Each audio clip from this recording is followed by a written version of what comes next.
Good morning मित्रांनो, बाळांनो, कसे आहात? लास्ट लेक्चरला the story of tea part 1 आणि पार्ट 2 हे भाग बघितले. त्याच्यावरचे मी पॅसेज दिले, तुम्ही शब्दार्थ वगैरे पाठांतर केले.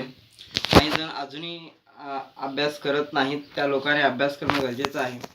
खूप छान अभ्यास करा, आपलं सगळं व्यवस्थित चाललेलं आहे.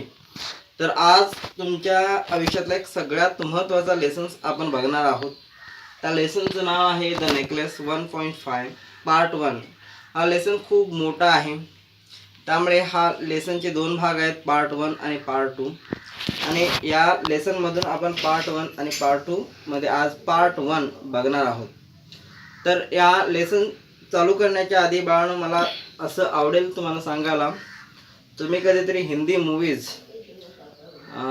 जो जुदाई अनिल कपूरचा एक पिक्चर आहे, तर जो तुम्ही जर कधी बघितला असेल, अनिल कपूर, श्रीदेवी आणि उर्मिला मातोंडकर यांचा हा चित्रपट आहे. जर तुम्हाला कधी चान्स मिळाला तर तो बघा. मी का बघा म्हणतो की त्यामध्ये जे पार्ट आहे, जे श्रीदेवी, तर त्या श्रीदेवीला अशी एक आशा आहे की आपल्याकडे भरपूर पैसे असावेत, आपण खूप श्रीमंत असावेत, आपला एक बंगला असावा. आणि पैसे आणि श्रीमंती हेच आपल्याला काही लोकांना आयुष्य वाटतं, काही लोकांना गरिबीची लाज वाटते. तर बाळांनो, गरीब आणि श्रीमंत असं काही नाही आहे. लाईफ प्रत्येकाला व्यवस्थित समाधानकारक लाईफ जगायचं आहे. आणि काय होतं, कधीतरी कोणत्या तरी गोष्टीच्या आशेनं आपण पुढे जातो आणि नंतर आपल्याला कळतं की त्या गोष्टीचा नंतर आपल्याला खूप पश्चाताप होतो. तर असा हा नेकलेस. आणि मुलींच्या बाबतीत माहीत असणार की मुलींना ज्वेलरी वगैरे खूप आवडते. नवीन नवरी असेल, बायको असेल, तर तिच्या खूप अपेक्षा असतात, नवऱ्यानं ह्या वस्तू आणून द्याव्यात, त्या वस्तू आणून द्याव्यात. तर अशा काही खूप अपेक्षा असतात, तिच्या अपेक्षा कधी संपतच नाही. तर अशी ही गोष्ट आहे, पार्ट 1 मध्ये बघणार आहोत. चिटचॅटमध्ये मी तुम्हाला पेज नंबर 23 वर बघतो. Do you like jewellery and ornaments? तुम्हाला सोने दागिने असे आवडतात का? मुलींना तरी हा आवडता भाग आहे, त्यांना खूप ज्वेलरीज ऑर्नामेंट्स आवडतात. Do you like to dress up for a special occasion? खूप चांगल्या ऑकेजनला, म्हणजे तुमचा बर्थडे वगैरे असेल तर नवीन ड्रेस लागतो, लग्नाला जायचं असेल तर नवीन ड्रेस लागतं, मेकअपचं साहित्य लागतं. आणि त्यासाठी भरपूरशा प्रत्येकाच्या अपेक्षा वेगळ्या असतात. What makes a person happy and confident? कशामुळे माणूस आनंदी आणि आत्मविश्वासू बनतो? During a special function and parties?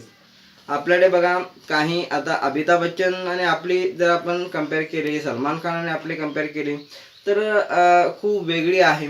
आपण खूप मिडल क्लासमध्ये लोक आहोत, सामान्य कुटुंबातील आहोत.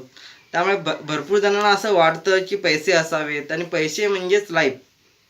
तर कित्येक वेळा आपणाला सांगितलं गेलं आहे की पैसे किंवा त्या महागड्या वस्तू, गाड्या असंच म्हणजे आयुष्य असं नाही आहे. म्हणजे जरी अमिताभ बच्चनचं जरी उदाहरण घेतलं, शाहरुख खानचं जरी उदाहरण घेतलं, तरी त्यांच्या म्हणजे काळामध्ये त्यांना सगळंच काही मिळालं होतं असं काही नाही आहे. शाहरुख खान तरी मुंबईच्या रस्त्यावर, त्याचं आपलं तरी घरदार आहे, स्वतःचं घर आहे, त्याचं घरदार नसताना तो रस्त्यावर झोपलेला आहे. अमिताभ बच्चनची ही तशीच कंडिशन होती. त्या लोकांनी ते मेहनती आणि अजूनसुद्धा त्यांच्याकडे एक हॉस्पिटॅलिटी आहे, आदरातिथ्य आहे. ती लोक अजूनही जमिनीवर आहेत. कधी कधी असं म्हटलं जातं, एक 12वीला एक लेसन्स आहे की काय, की आपणाला खूप काहीतरी मोठी गोष्ट करायची असेल तर एक छोटी गोष्ट मोठेपणाने आपल्याला करणं गरजेचं आहे. म्हणजे आपल्याला खूप काही मोठं करणं गरजेचं आहे असं का वाटत नाही. तर या लेसन्समध्ये आपण काही गोष्टी तुम्हाला क्लिअर करायच्या आहेत. ही एक मुलीची गोष्ट आहे, मॅथिल नाव आहे तिचं. तर बघा, आणि सुंदर मुलींच्या काय अपेक्षा असतात, त्याही अपेक्षा आपल्याला ह्या कळतील. मॅथिल पेज नंबर 24 वर या पार्ट फर्स्ट बघतो, the necklace. Mathilde was a pretty and charming girl, born as if by an error or fate into a family of clerk. Mathilde was a pretty and charming girl. Pretty म्हणजे अतिशय सुंदर, very beautiful. Charming म्हणजे मनमोहक. म्हणजे मॅथिल्ड नावाची ही मुलगी आहे, ती खूप सुंदर होती. चार्मिंग अतिशय आकर्षक, म्हणजे एक राजकुमारी जशी असावी अशी होती. As if by an error of fate into a family of clerk. आणि एका सामान्य क्लर्कच्या कुटुंबामध्ये, म्हणजे त्यांचे पप्पा क्लर्क होते, एका लिपिकाच्या घरी, एका साध्या मिडल क्लासच्या घरी ती जन्माला आली. She had no means of becoming known, understood, loved, or be wedded to an aristocrat. and so she let herself be married to a minor officials at the Ministry of Education. आणि आता बघा, आपण साध्या कुटुंबातली माणसं आहोत. जर एका साध्या मिडल क्लास घरातली जर मुलगी असेल तर ती काय म्हणजे शाहरुख खानशी म्हणजे तिचं लग्न होणार नाही, सलमान खानशी होणार नाही, किंवा एखाद्या करोडपती तिच्याशी लग्न नाही करणार आहे. तर साध्या गरीब कुटुंबातला म्हणजे आपण बघा, आता हे आपण लग्न करताना बघतोय की बाबा म्हणजे त्यांचं घरदार आमचं घरदार आपण बघतो. म्हणजे आपल्या लायकीच्या म्हणजे आपल्या लेवलच्या लोकांशी आपण सोयरीक करतो, लग्न करतो. कारण आपल्या काही मोठ्या अपेक्षा अशा नसतात, आपली मुलगी कितीही जरी सुंदर असली तरी. तसं मॅथिल एका साध्या क्लर्कच्या घरी जन्माला आलेली होती. She had no means of becoming known. त्यामुळे ती काय अशी प्रसिद्ध नव्हती. जशी ऐश्वर्याची मुलगी आराध्या सगळ्यांना आपण बघितले पण नाही, तरी ती सुद्धा साधीशी मुलगी सगळ्यांना नोन आहे.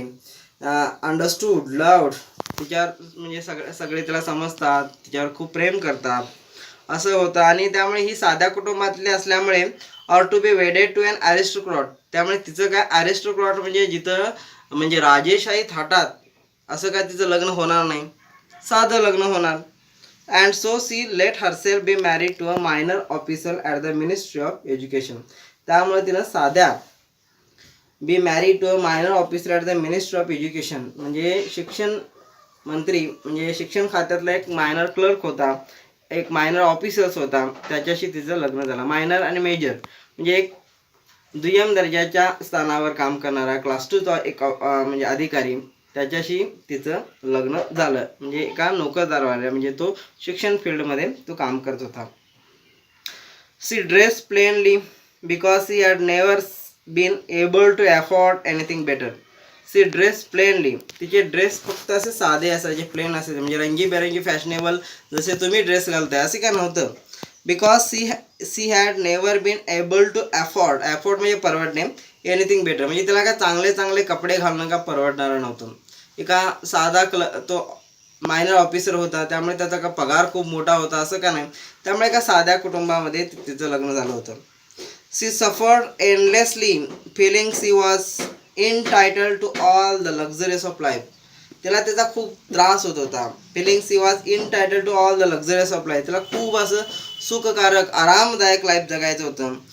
C suffered because of her shabby poorly furnished house. तिला she suffered because of her shabby म्हणजे एकदम क्लीन नाही, पुअरली फर्निश्ड हाऊस म्हणजे तिच्या घरात काय फर्निचर वगैरे खूप मोठं काय असं का नाही आहे. एका साध्या घरात ती राहत होती. तिची इच्छा खूप मोठी होती. जशी काही लोकांच्या काही मुलींच्या इच्छा खूप असतात, एक बंगला असावा, गाडी असावी, त्यानंतर घर आपलं असं हायपाय असावं, अशा इच्छा होती. पण ती दुर्दैवाने एका मायनर कुटुंबातील एका व्यक्तीशी तिचं लग्न झालं होतं. All these things that another woman of her class would not even have noticed tormented her and made her resentful. All these things that another woman of her class would not even have noticed. त्यामुळे तिच्या क्लासमधल्या लोकांना हे लक्षात येत नव्हतं. तिला कधी कधी असं बघा ना, म्हणजे आपल्याच क्लासमधला मित्र, आपण जर शेतकरी झालो, तो जर IAS ऑफिसर झाला तर आपण त्याच्याशी वागताना कसं वागतो, आपण त्याचा क्लास आणि आपला क्लासचा वेगळा समजतो.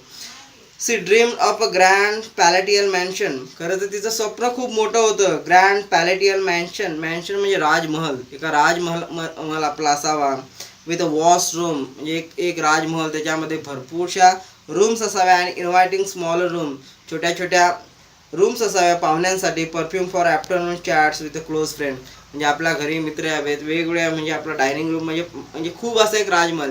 जसं दादा म्हणजे सौरव गांगुलीचं जर कधी यूट्यूबवर घर बघितलं तर कितीतरी प्रचंड असं मोठं घर आहे. त्यानंतर मला वाटतं की सैफ अली खान तो बी नवाब आहे, त्याचं घर असेल तर, शाहरुख खानचं घर असेल तर, म्हणजे काहीतरी एक राजमहालाच्या मोठ्या मोठ्या वेगवेगळ्या रूम्स आणि त्या परफ्यूम म्हणजे असे सगळ्या सुगंधित रूम म्हणजे सगळं हायपाय रूम्स असे घर असावं, एवढं मोठं घर असावं असं त्या मॅथ्यूचं स्वप्न होतं. पण दुर्दैवानं ती गरीब याच्याशी लग्न केलं होतं. Yet she had no rich dresses. तरीसुद्धा तिच्याकडे she had no rich dresses म्हणजे आपल्या एक चांगल्या स्टँडर्डचे, अशा चांगल्या स्टँडर्डचे कपडे नव्हते. नो ज्वेल्स, दागिने सुद्धा नव्हते. Nothing and these were the only things he love. म्हणजे तिला जे आवडत होतं तेच तिच्या आयुष्यात मिळालं नव्हतं. म्हणजे तिला चांगले कपडे आणि चांगले दागिने आवडत होते, पण तिच्या आयुष्यात ते काहीच मिळालं नव्हतं. She wanted to so much to charm, to be invite, to be sought after. She wanted to so much to charm. तिला खूप आकर्षक दिसायचं. ती स्वतःचा द्वेष करायची. आपण एवढे सुंदर आहोत आणि आपल्याकडे दागिने बिगिने असले असतात, आपण किती भारी, चांगले ड्रेस असते, किती भारी दिसलो असतो, त्याचा ती द्वेष करायची. She had a rich friend. तिची एक वर्गमैत्रीण होती, क्लासमेट होती, ती खूप श्रीमंत होती. अ फॉर्मर म्हणजे पूर्वीची schoolmate at the convent whom she avoided visiting because afterwards she would weep with a regret, despair and misery. ती तिच्या वर्गमैत्रिणीशी भेटायला टाळायची. कारण का, तिची वर्गमैत्रीण म्हणजे ह्या दोघी कॉन्व्हेंटमध्ये काय करायच्या, शिकायच्या. आणि कॉन्व्हेंटमध्ये शिकत असताना तिची ही वर्गमैत्रीण खूप श्रीमंत होती. आणि त्यामुळे ती बघा, आता एखादा आपल्याच वर्गातली मैत्रीण ती करोडपती आहे आणि आपण खूप साधे आहे, तर आपण त्यांना भेटताना कसं वाटतं की आपण आयुष्यामध्ये काहीच नाही कमवलं असं. तसंच त्या जुदाई पिक्चरमध्ये तो पहिला सीन असाच आहे की श्रीदेवी ती एका तिच्या मैत्रिणीला भेटते आणि सांगते की म्हणजे माझा नवरा पण खूप मोठ्या याला आहे, जॉबला आहे, माझा बंगला आहे. आणि त्या मैत्रिणीचाच ती बंगला दाखवते आणि हाच माझा बंगला म्हणून दाखवते. आणि नंतर ती फसते. त्यामुळे ती एक खूप छान बोलते की बघ, कसाही असला, कसंही घर असलं तर ते आपल्या नवऱ्याचं घर असतं आणि ते आपलं घर असतं. कुणाचं कितीही मोठं श्रीमंताचं घर असलं तर त्यामुळे ते आपलं घर होऊ शकत नाही. आपलं घर गरीब असू देत, कसे असू देत, सामान्य असू देत, आपलं घर हे आपल्यासाठी असतं आणि आपलं घर कुठल्याही म्हणजे करोडपती बंगल्यापेक्षा काही कमी नसतं. तर ते असे खूप काहीतरी सांगते. तसं तिची एक खूप श्रीमंत मैत्रीण होती, पण ही तिला बघितलं ना बघा, म्हणजे मी असं साधा आहे आणि माझा मित्र जर करोडपती असेल आणि तो जात असेल तर मला तो जाताना बघून काहीतरी द्वेष वाटणार की बाबा मी माझ्या आयुष्यामध्ये काहीच कमवलं नाही आणि हा एवढ्या ह्याच्यात जातो, मला त्याला भेटताना सुद्धा मी टाळणार, असं होत होतं. One evening her husband came home with an air of triumph, holding a large envelope in his hand. Look, he said, here's something for you. एके संध्याकाळी मॅथ्यूचा नवरा, one evening her husband came home with an air of triumph, म्हणजे काहीतरी विजय, काहीतरी मिळवल्याच्या आनंदामध्ये तो आला. Holding a large इन्व्हॉल्फ, इन्व्हॉल्फ म्हणजे एक लिफाफा घेऊन, एक इन्व्हिटेशन कार्ड घेऊन आला आणि म्हणाला, त्या आपल्या बायकोला म्हणाला, look, he said, there is something for you. बघ, मी तुझ्यासाठी काहीतरी स्पेशल काहीतरी आणले. आता बायकोला बघा, कुठल्याही बायकोला आपल्या नवऱ्यानं काहीतरी आणलं, काहीतरी दिलं तर तो खूप खास मोमेंट असतो. तर असं तिला वाटलं. She tore open the paper and drew out a card. नंतर तो इन्व्हॉल्व घेतला तिनं, तो सगळा फाडून टाकला आणि नंतर त्यातलं कार्ड काढला. And which was printed the words. आणि त्या कार्डवर काहीतरी प्रिंटेड असे वर्ड होते, शब्द लिहिलेले होतं. ते कार्ड होतं, इन्व्हिटेशन कार्ड होतं. The minister of education and MM, इथे MM बघा, इथं मॉइसर म्हणजे मॅडम्स आहे, George Ramponneau request the pleasure of MM Loisel company at the minister's on the evening of Monday January 18. तर त्या कागदावर, त्या इन्व्हिटेशनवर असं प्रिंटेड केलं होतं की जे मिनिस्टर ऑफ एज्युकेशन, शिक्षण मंत्री, अँड MM जॉर्जेस म्हणजे त्यांची मिसेस जॉर्जेस रॅम्पो रिक्वेस्ट, त्या शिक्षण मंत्री आणि त्यांची बायको याने रिक्वेस्ट केला आहे, request the pleasure of Mr and Mrs Loisel company. म्हणजे मी आता कांबळे आहे, तर माझ्या आणि माझ्या बायकोला जर निमंत्रण दिलं असेल, एका शिक्षण अधिकाऱ्याने सांगितले, मिस्टर अँड मिसेस कांबळे, म्हणजे तुम्हाला म्हणजे निमंत्रण देण्यात येते, आमचा हा प्लेजर्स आहे, म्हणजे मी तुम्हाला निमंत्रण देतो की आमच्याकडे तुम्ही या, पाहुणे म्हणून या. The request the pleasures of MM and MF Loisel company, म्हणजे मॅथ्यूचं आडनाव हे लॉयझेल्स आहे, at the ministry on the evening of Monday January 18. म्हणजे 18 जानेवारी मंडेला आमच्याकडे एक फंक्शन्स आहे. म्हणजे शिक्षण अधिकाऱ्यानं, शिक्षण मंत्र्यानं म्हणजे त्या दोघांना काय केलं होतं, इन्व्हिटेशन दिलं होतं काहीतरी फंक्शनचं. Instead of being delighted as her husband had hope, she threw the invitation of the table resentfully. नवऱ्याला वाटलं की एका मंत्र्याच्या म्हणजे एखाद्या फंक्शनला जायचं आहे, म्हणजे तिला खूप मोठा आनंद होईल, पण तिला आनंद न होता ते इन्व्हिटेशन कार्ड रिसेंटफुली म्हणजे एकदम रागानं तिने ते फेकून दिलं. And muttered, what do you want me to do with that. आणि ती मॅथ्यू रागानं बोलली की मी हे घेऊन काय करू. म्हणजे ते इन्व्हिटेशन बघा, आता तुम्हाला सलमान खान किंवा शाहरुख खानच्या बड्डेचं इन्व्हिटेशन आलं तर किती मोठा आनंद होईल. किंवा कशाला मी तुम्हाला कधीही बोलवतो की तुम्हाला जर चला हवा येऊ द्या किंवा सूर्य नवा द्या असं मला जायचं असेल तर मला सांगा, मी तुम्हाला घेऊन जातो. म्हणजे मी तुम्हाला चला हवा येऊ द्याला जरी घेऊन गेलो तर तुम्हाला किती, म्हणजे त्याचं जरी तुम्हाला इन्व्हिटेशन असेल त्याचा 5 जरी मिळाले तरी तुम्हाला किती मोठा आनंद होईल. तसं हिला वाटलं की मिनिस्टरच्या म्हणजे एका मंत्र्याच्या कार्यक्रमाला आपणाला इन्व्हिटेशन आले तर त्याला वाटलं की खूप मोठा आनंद होईल. पण आनंद न होता तर तिने ते कार्ड फेकून दिलं. ते म्हणले मी काय करू. And what do you expect me to wear if I go. ह्याचं घेऊन काय करू. आणि समज मी जर फंक्शनला आलो तर मी काय विअर, मी कपडे कुठे काय घालू. He hadn't thought of that. He stammered. तो अडखळला. He stammered. Why the dress you go to the theatre in it seems very nice to me. तिनं सांगितलं की आपण थिएटरला गेला होता तो ड्रेस चांगला होता. पण बघा, मुलींच्या मनातलं किंवा बायकांच्या मनातलं बहुतांश अशा लोकांचा समज आहे की काहीच कळत नाही की त्यांना काय आवडेल आणि काय नाही. त्यामुळे तो ड्रेस मला वाटलं, तिच्या नवऱ्याला वाटलं तो ड्रेस मागच्या वेळा थिएटरला गेला चांगला होता, पण हिला काय तो चांगला नाही वाटला. He stopped. तो थांबला. Stun distress to see his wife crying. आणि असं बोलल्यानंतर तो एकदमच थांबला, अडखळला, डिस्ट्रेस दुःखी झाला. टू सी त्याची बायको रडत होती, म्हणजे मॅथिल रडत होती. He stuttered. What's the matter. Let's see Mathilde. तर तो एकदम बायको रडली म्हणून तो जवळ गेला आणि म्हटलं व्हॉट्स द मॅटर मॅथिल, काय झालं. Let's see Mathilde. How much would a suitable dress cost. आता बायको रुसली किंवा काय झाली, मग तिला आता मनवण्यासाठी आता पार्टीला जायचं, हिला चांगला ड्रेस नाही म्हणून त्याच्या नवऱ्यानं विचारलं, हां ओके ठीक आहे, how much would a suitable dress cost. एखादा चांगला तुला ड्रेस, हां तो ठीक आहे घे त्याला ड्रेस चांगला. एखादा चांगला ड्रेस असेल तर काय किंमत असेल त्याची, काय कॉस्ट असेल. She thought for a moment. अशा नंबर तिने विचार केला. Computing the cost. कम्प्युटिंग म्हणजे कॅल्क्युलेटिंग केलं. And also wondering what amount she would ask for without an immediate refusal. म्हणजे तिनं नकार देण्याच्या ऐवजी एक असा अमाऊंट ही केली. At last she answered hesitantly. शेवटी थोडासा विचार करून ती अडखळत बोलली, आय डोंट नो एक्झॅक्टली. मला माहीत नाही की एखादा चांगला ड्रेस घ्यायचा असेल काय येईल, but I think I could do it with 400 Francis.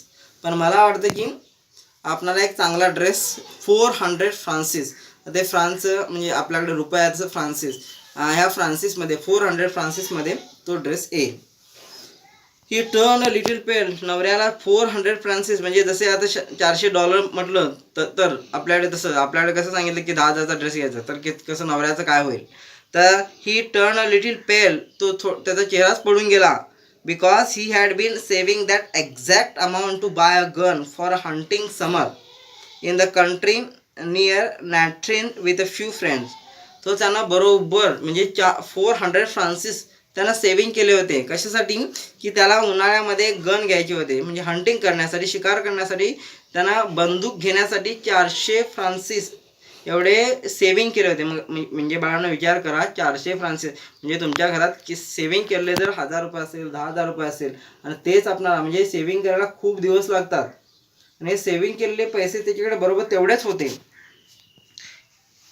But very well, however he said, very well I can give you 400 Francis. शेवटी बायकोला म्हणवण्यासाठी तो बोलला मॅथ्यूला, ठीक आहे मी तुला 400 फ्रान्सिस देतो. But I try and get a really beautiful dress. पण घे 400 फ्रान्सिस देतो आणि तो एक चांगला ड्रेस घे असं म्हटलं त्यानं. The day of the party drew near. शेवटी तो पार्टीचा दिवस जवळ येऊ लागला. And madame Loisel seem sad. तिनं ड्रेस घेतला 400 फ्रान्सिस. यानं सेविंग केले 400 फ्रान्सिसचा जो ड्रेस घेतला तिनं, पण नंतर पार्टीचा डे जवळ आला आणि ही मॅडम का अजूनही का हॅप्पी नव्हती, सॅड होती. Madam Loisel seem sad, restless, काहीतरी अस्वस्थ होते, अनॅक्सियस, चिंतेत होती. Through her dress was ready. Dress तरी तयार होता आणि ही मात्र काय होती, खूप दुःखी कष्टी होती. One evening her husband said to हर.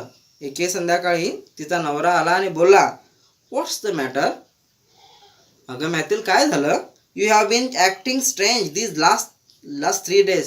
मी 3 दिवस बघतो तुझे चेहऱ्यावरचे भाव उडालेत, काहीतरी तुझे वागणं जरा बदललंय, जरा स्ट्रेंज आहेस तू, विचित्र वागतेस.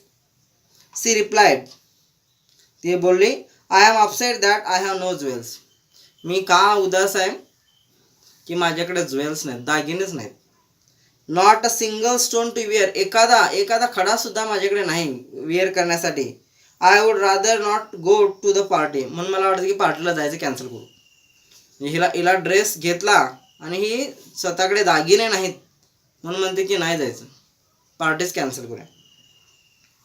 You would wear flowers he said, अगं कशाला पाहिजे दागिने, तर फुलं घाल. They are very fashionable at this time of year. आणि आता ते जे फुलं बिलं घातलीस ना, खूप ऐकते तू, खूप प्रिटी आहेस, चार्मिंग आहेस, मोहक आहेस, चांगला ड्रेस आहे, फुलं घातलीस तरी भरपूर झालं, कशाला पाहिजे दागिने. आणि आता हे फॅशन, आता पण काही मुले बघा असं दगडासारखं काहीतरी समुद्रातले दगड असतात आणि असं फॅशन म्हणून काय पण घालतात. तर असं तू काहीतरी कर नवीन fashionable. She was not convinced, पण तिची काय खात्री पटली नाही. The next day she went to her friend's house and told her of her distress. शेवटी दुसऱ्या दिवशी ती काय झाली, आपल्या मैत्रिणीच्या घरी गेली. ती जी श्रीमंत मैत्रीण होती, जी अवॉइड करायची, त्या मैत्रिणीच्या घरी गेली. Madame Forestier's went to her mirror wardrobe, took out a large box, brought it back, opened it and said to madame Loisel. शेवटी ती मॅडम फॉरेस्टियर्स ही त्याची मैत्रीण, म्हणजे ह्या दोघी वर्गमैत्रिणी. आता समजा एका वर्गमैत्रिणीची दुसरी वर्गमैत्रीण खूप श्रीमंत आहे आणि ती तिच्याकडे गेली आणि सांगितलं माझ्याकडे तर म्हणजे ती काय मदत मागायला गेली किंवा तिचं दुःख सांगितलं. तर बघा, जेवढे श्रीमंत काही लोक खूप छान असतात, ते मदत करतात. तसं मॅडम फॉरेस्टियरनं तिचं दुःख ओळखलं आणि तिच्याकडे जो मिररकडे, म्हणजे जो का आरशाजवळ वॉर्डरोब म्हणजे तिचे दागिन्याचा बॉक्स होता, तो दिला. Large box, brought it back, open it and said to madame Loisel, choose my dear. अगं लाडके, आम्ही दोघं वर्गमैत्रिणी आहेत, घे तुला कुठला दागिना पाहिजे तो घे. फर्स्ट मॅथ्यू सॉ सम ब्रॅसलेट, मॅथ्यूनं पहिला ब्रॅसलेट बघितले. देन अ पर्ल नेकलेस, नंतर एका मोत्याचा नेकलेस बघितला.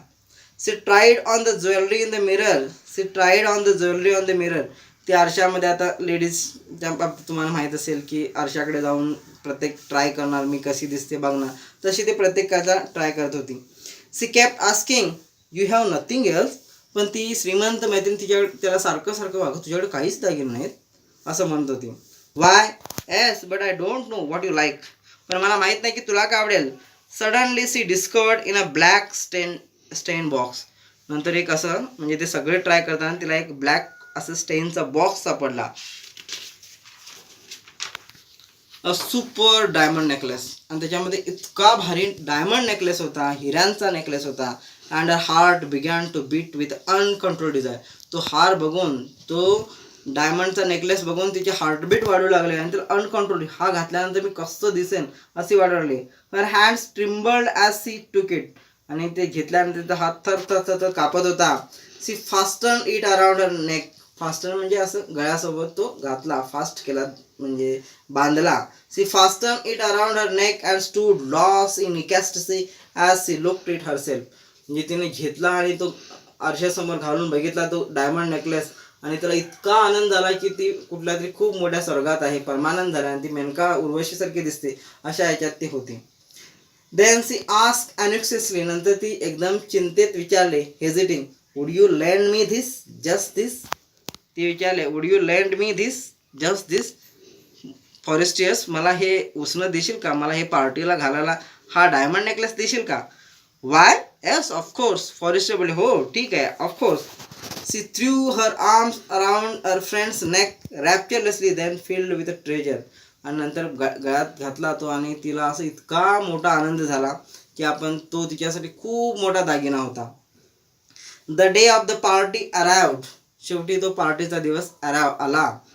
Madam Loisel was a success, madame लॉयझेलला आता ड्रेस मिळाला होता, तो नेकलेस मिळाला होता. She was a prettier than all the other women, elegant, gracious, smiling and full of joy. म्हणजे तिथं असणाऱ्या सगळ्या सुंदर महिलेपेक्षा ही एक ते चार्मिंग दिसत होती. तिला खूप आनंद, आणि आपल्या चेहऱ्यावरचा आनंद आपल्याला खूप, म्हणजे दागिन्याचीच गरज नाही, आपला चेहरा जेव्हा स्माइलिंग असतो ना, तेच मोठं सौंदर्य असतं. पण तिला मिळाला तो आनंद, ते ड्रेस आणि तिचे ते दागिने, त्याच्यामुळे ती खूप सुंदर, इतरांच्यापेक्षा खूप सुंदर दिसत होती. सी डान्स वाईडली, वेड्यासारखी त्या पार्टीमध्ये नाचली with a passion, forgetting everything in the triumph of her beauty and success. Floating in a cloud of happiness. एवढ्या आनंदात होती, खूप डान्स केली, नाचली वगैरे, आणि तिला आता सक्सेस मिळालं होतं, तिला ड्रेस आणि दागिना मिळाला होता. Mathilde and her husband left at about 4 o'clock in the morning. Party झाली, 4 वाजता मॅथिल आणि तिचा नवरा घरी गेले. When they were finally in the street they could not find a cab. जे रस्त्यावर जात होते, म्हणजे पार्टीच्या त्या मिनिस्टरच्या पार्टीतून ते बाहेर आले, तेव्हा त्यांना कॅब म्हणजे टॅक्सी नाही मिळाली. They walk down toward the Sen, steel they found one. Sen हा एक स्टॉप आहे, त्या सेनपर्यंत ती बघत गेली टॅक्सी, आणि नंतर त्यांना मिळाली taxi. They were dropped off at their doors in the Rue des Martyrs and sadly it was all over for her. आणि आली, ते पार्टीतून आली, टॅक्सी मिळाली, टॅक्सीतून घरा पण टॅक्सी आली, आणि ती टॅक्सीतून ते उतरले. In front of the mirror she took a final look at herself in all her glory.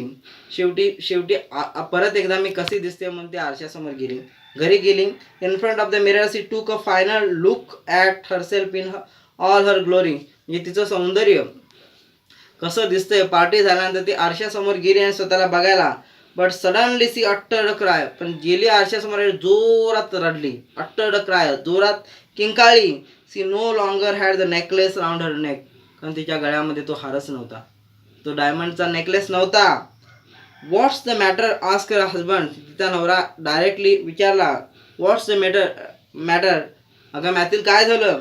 C turn toward him a panic stricken. तिला इतका धसका बसला. बाळांनो बघा, एका श्रीमंताचा तुम्ही एक दागिना आणला असेल, नेकलेस आणला असेल, आणि तुम्ही तो हरवला असेल पार्टीत, आणि तुम्ही गरीब आहात, तुमच्याकडे एक साधे ड्रेस घ्यायला पैसे नाहीत, आणि दुसऱ्याचं हरवलं. आपलं हरवलं ठीक आहे, पण दुसऱ्याचं हरवलं. पॅनिक स्ट्रायकन, आय हॅव असं तिला बोलताच आलं नाही. I have I know longer have madam Forester's necklace. तर ते म्हणले की मॅडम फॉरेस्टरचा माझ्याकडे नेकलेस नाही आहे. He stood up distraught. तो असाच एकदम चिंतेत थांबला. व्हॉट, काय, हाऊ, दॅट्स इम्पॉसिबल. कसं, दॅट्स इम्पॉसिबल, हे अशक्य आहे. असा इथपर्यंत हा पार्ट बाळून फर्स्ट आहे. पुढच्या पार्टमध्ये आपणाला नंतर काय होईल, तो नेकलेस सापडेल का, किंवा तो कुठे असेल, किंवा नंतर पुढे काय झालं, हा सगळा भाग बघायचा आहे. ह्या पार्ट 1चे मी तुम्हाला मी किंवा सर तुम्हाला शब्द देतील ते व्यवस्थित पाठ करा. आणि हा परीक्षेसाठी खूप महत्त्वाचा धडा आहे. पार्ट 2सुद्धा खूप छान आहे, तो आपण लवकरच बघणार आहोत. पण पार्ट 1 आपण अभ्यास करतो आहे. इंग्रजी येण्यासाठी हे व्यवस्थित वाचणं, त्याचे शब्द येणं, त्याचे सगळ्या वर्कशॉप्स तुम्ही सॉल्व करणं, हे सगळ्यात महत्त्वाचं आहे. म्हणून पुन्हा हा अभ्यास करा. परत भेटू आपण. धन्यवाद.